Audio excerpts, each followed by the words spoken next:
The rain poured mercilessly that night, heavier than usual, blurring the line between the road and the sky. The highway stretched into darkness, interrupted only by the faint glow of headlights cutting through the storm. In that moment, silence and chaos collided. A sudden screech of tires, a deafening crash of metal against a tree, and then stillness. A young woman, her forehead cut, her blouse soaked with blood and rain, sat slumped against the airbag inside her wrecked car. Her lips trembled as she tried to call for help. But her phone had fallen somewhere in the darkness.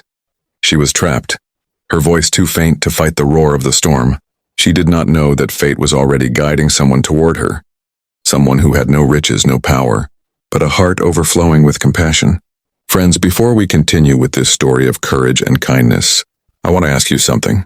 If you believe the world needs more compassion, more humanity, then please take a moment to like, share, comment, and subscribe to Whispers of Kindness.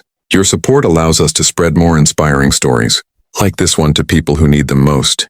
Daniel was a single father, a man in his late 30s with a rugged face and weary eyes that told a story of too many struggles. Life had been cruel to him.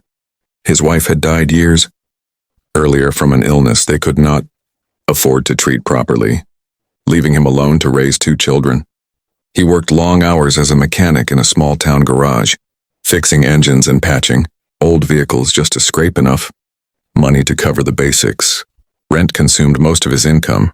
Food prices rose every week, and the school sent letters reminding him of overdue tuition, fees for his son and daughter.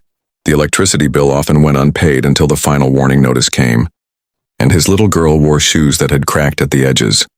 Yet despite all of this, Daniel held on to his dignity. He never let his children feel unloved or abandoned. They were his light, his reason for enduring.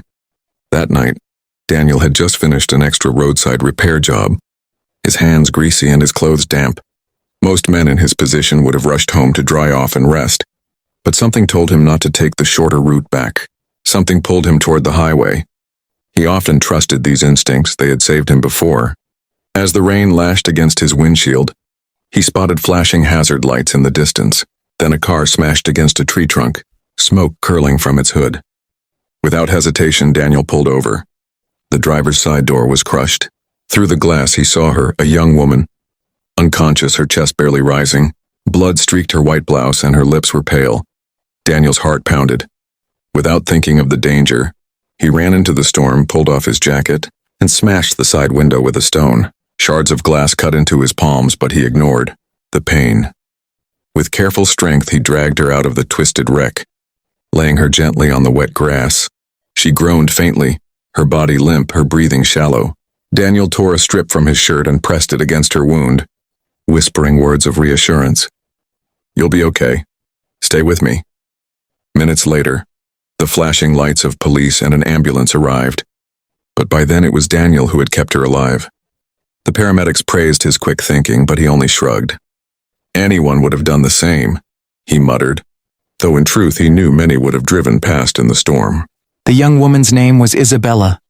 To the world, she was the daughter of a wealthy tycoon, heir to a family fortune, a figure in glossy magazines who lived in a world far removed from people like Daniel.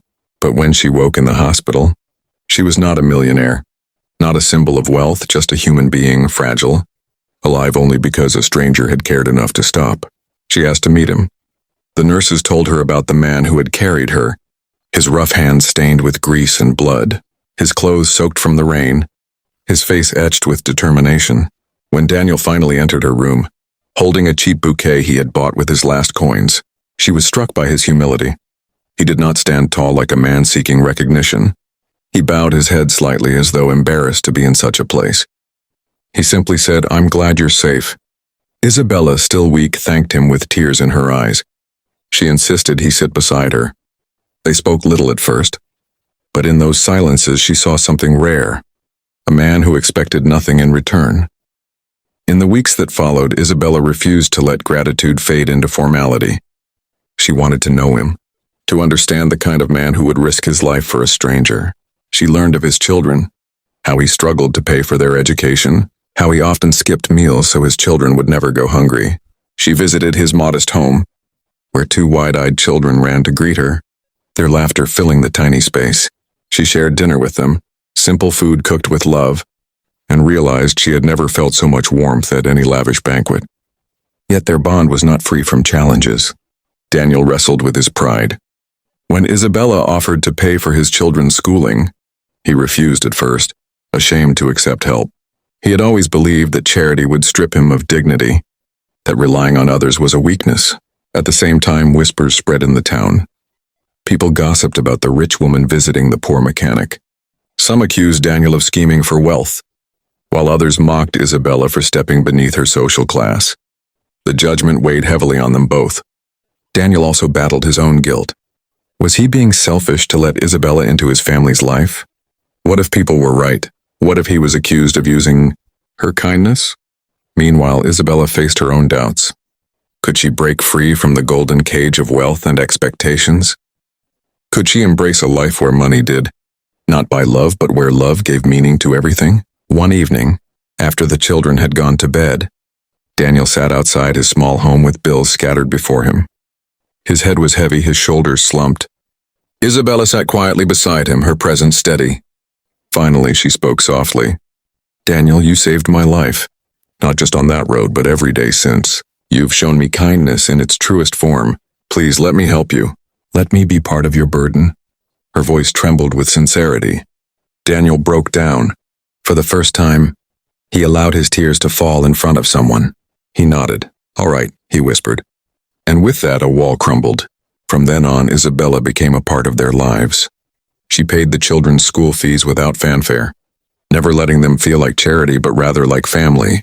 She encouraged Daniel to open his own garage, investing quietly so that he could stand on his own feet, not just work endless hours for others. She attended school events with the children, clapping proudly as though they were her own. Slowly, Daniel realized that her wealth was not what defined her. It was her willingness to use it with compassion to bridge the gap between privilege and struggle. The children adored her. She became like an aunt, someone they could run to with secrets and laughter. And Daniel, though never romantic with her, felt a bond that went deeper than words. It was not love in the traditional sense, it was trust, mutual respect, and a shared belief in kindness. Months later, Daniel stood at the entrance of his new repair garage. It was modest but his own, a place where his skills could finally flourish. His children played nearby, their school uniforms neat and new, their futures brighter. Customers lined up not just because of the good service, but because the town had slowly learned the truth. This was not a story of a poor man chasing wealth or a rich woman flaunting generosity. It was a story of two lives crossing at the right moment, a reminder that kindness could transform destinies. Daniel often thought back to that stormy night. If he had driven the other way, if he had ignored the wreck, Isabella might not have survived. And yet it was not just her life that had been saved. In many ways she had saved his too, not with money, but with acceptance, with belief, with the courage to see beyond appearances. Their story spread quietly, not through headlines, but through whispers. Neighbors telling neighbors, families telling children. It became a story people shared to remind each other that compassion still existed, that humanity was not lost in a world obsessed with wealth and appearances. And so, as the rain once again fell months later, Daniel sat on his porch with his children. Beside him, Isabella laughing with them over a board game. The storm no longer felt like a curse. It felt like the sound of fate, a reminder of the night when everything changed. My dear friends, this story shows us that kindness does not ask for background, status, or wealth. It simply asks for humanity. Daniel had nothing to give but his courage, and Isabella had everything yet longed for something real. Together, they proved that when compassion bridges the gap between two different worlds, miracles happen.